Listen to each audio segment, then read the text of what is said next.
സുജ വരുന്ന കുവൈറ്റിൽ നിന്നുള്ള വിമാനം അല്പസമയത്തിനകം കൊച്ചി അന്താരാഷ്ട്ര വിമാനത്താവളത്തിൽ ലാൻഡ് ചെയ്യും. ഇപ്പോൾ ലാൻഡ് ചെയ്തു എന്നുള്ള കാര്യത്തിൽ അല്പസമയത്തിന് ഒരു സ്ഥിരീകരണം നൽകാൻ കഴിയുമെന്ന് പ്രതീക്ഷിക്കുന്നു.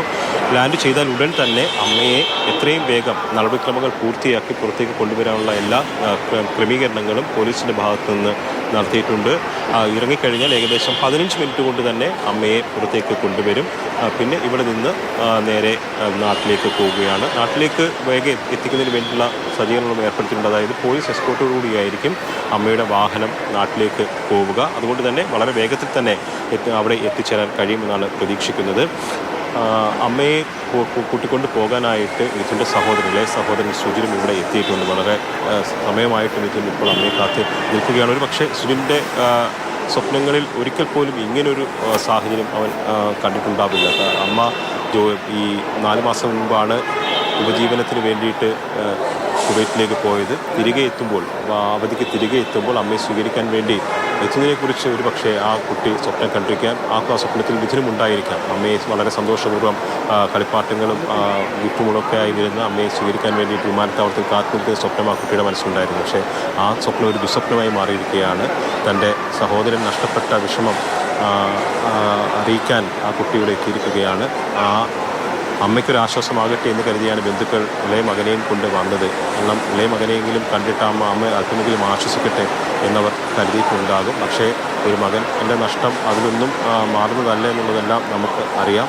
എന്തായാലും 4 മാസം മുൻപാണ് സുജ ഉപജീവന മാർഗത്തിന് വേണ്ടിയിട്ട് കുവൈത്തിലേക്ക് പോയത്. വീട്ടുജോലിക്കായിട്ടാണ് പോയത്. ഒരു കുവൈത്തി കുടുംബത്തിൻ്റെ വീട്ടിൽ ജോലിയായിരുന്നു. അവർ കഴിഞ്ഞ ദിവസം തുർക്കിയിലേക്കൊരു വിനോദയാത്ര പോയപ്പോൾ സുജയും ഒപ്പം കൂട്ടിയിരുന്നു. അവിടെ വെച്ചാണ് സുജ ഈ ദുരന്ത വാർത്ത അറിഞ്ഞത്.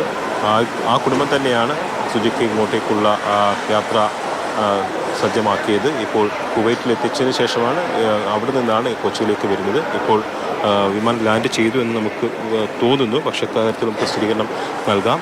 അല്പസമയത്തിനകം ഏകദേശം ഒരു 15 മിനിറ്റ് കൊണ്ട് തന്നെ ഇതിൻ്റെ നടപടിക്രമങ്ങൾ പൂർത്തിയാക്കി സുജ വിമാനത്താവളത്തിൽ പുറത്തേക്ക് വരും. ശരി, അരുൺ ശങ്കർ ദയവായി തുടരുക. എന്തായാലും സുജയുടെ ഫ്ലൈറ്റ് എത്തിയിട്ടുണ്ട്. അതിൽ അല്പസമയത്തിനകം സ്ഥിരീകരണം ഉണ്ടാകും. സുജയെ പെട്ടെന്ന് തന്നെ എത്തിക്കാനുള്ള നടപടിക്രമങ്ങൾ വളരെ വേഗത്തിലാക്കി വീട്ടിലേക്ക് എത്തിക്കും.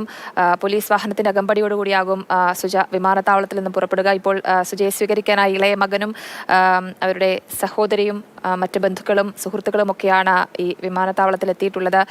നമുക്ക് ആ ദൃശ്യങ്ങളിൽ കാണാമായിരുന്നു മിഥുന്റെ കുഞ്ഞനുജൻ സുജിൻ. അവൻ വളരെ നിഷ്കളങ്കമായിട്ടാണ് അവിടെ നോക്കി നിൽക്കുന്നത്. അമ്മയെ സ്വീകരിക്കാനായി ഒട്ടും സന്തോഷകരമല്ലാത്ത ദുഃഖത്തോടു കൂടിയുള്ള ഒരു വിളിച്ചുകൊണ്ടുപോകാനാണ് അവർ വന്നിരിക്കുന്നത്. കാരണം ഒരു പക്ഷേ സുജയെ യാത്ര അയക്കാൻ മിഥുനും ഒപ്പം ഉണ്ടായിരുന്നിരിക്കണം. അന്ന് ഒരുപാട് കാര്യങ്ങൾ അവൻ അമ്മയോട് പറഞ്ഞിട്ടുണ്ടാകാം. കളിപ്പാട്ടങ്ങൾ കൊണ്ടുവരണമെന്നും മറ്റു കാര്യങ്ങളുമൊക്കെ മിഥുൻ അമ്മയോട് പറഞ്ഞിട്ടുണ്ടാകാം. പക്ഷേ ഇന്ന് മിഥുനില്ലാതെ ബന്ധുക്കൾ സുജയെ സ്വീകരിക്കാനായി ആ എയർപോർട്ടിൽ എത്തി നിൽക്കുന്ന കാഴ്ച അത്യന്തം വേദനാജനകമാണ്. കാരണം ഒരാൾക്കും താങ്ങാൻ സാധിക്കില്ല. ആ അമ്മ നെഞ്ചു പൊട്ടി തന്നെയാകും വന്നിറങ്ങുക. തൻ്റെ മകൻ ഇനി ഇല്ല എന്നുള്ള വാർത്ത ഉൾക്കൊള്ളാൻ ഇപ്പോഴും ആയിട്ടുണ്ടാകില്ല അമ്മയ്ക്ക്. ആ മക്കളെ വളർത്തി വലുതാക്കുവാൻ വേണ്ടി അവരുടെ നല്ല ഭാവിക്കായിട്ടാണ് ആ അമ്മ വിദേശ രാജ്യത്തേക്ക് ജോലിക്കായി പോയത്. അവിടെ ചെന്നപ്പോഴാണ് ഈ ഒരു വലിയ ദുരന്തം അവരെ തേടിയെത്തിയത്. എങ്ങനെ ആ അമ്മ ഉൾക്കൊള്ളുമെന്നുള്ളത് നമുക്ക് ആർക്കും പറയാൻ പോലും ആകില്ല. കാരണം അത്രമാത്രം വേദന അവർക്കുണ്ടാകും. കാരണം അവരുടെ എല്ലാ പ്രതീക്ഷയുമായിരുന്നു മിഥുനിലൂടെ ആ കുടുംബം രക്ഷപ്പെടുമെന്നൊരു പ്രതീക്ഷ അവിടെയുള്ള എല്ലാവർക്കും ഉണ്ടായിരുന്നു.